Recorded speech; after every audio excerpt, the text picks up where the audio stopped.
llega la Fórmula E a México y así es como se electrizó este fin de semana el Autódromo Hermanos Rodríguez.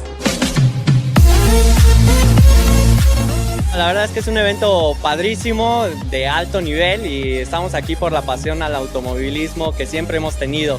Mi papá ha estado en esto del automovilismo desde los 70s y bueno, pues nos pasó la herencia, entonces qué mejor que estar aquí.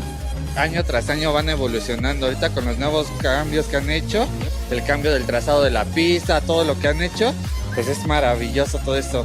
La verdad es un espectáculo de otro mundo.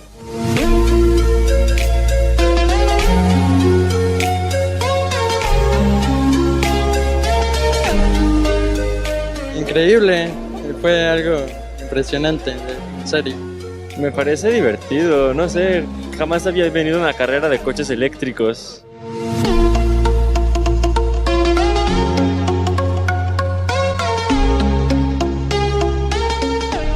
A mí siempre me han llamado la atención los autos eléctricos, se me hace que es el futuro.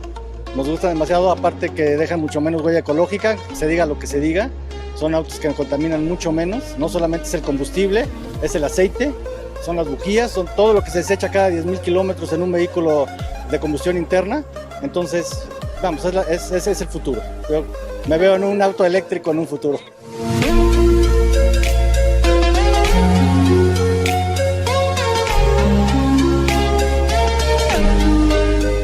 Y así es como se llevó a cabo la fecha número 4 de la Fórmula E aquí en México, una categoría que está innovando en tecnología y en el cuidado del medio ambiente. La próxima parada, Marruecos. En la cámara Andrés Brito, Viana y Zárate desde el Autódromo Hermanos Rodríguez.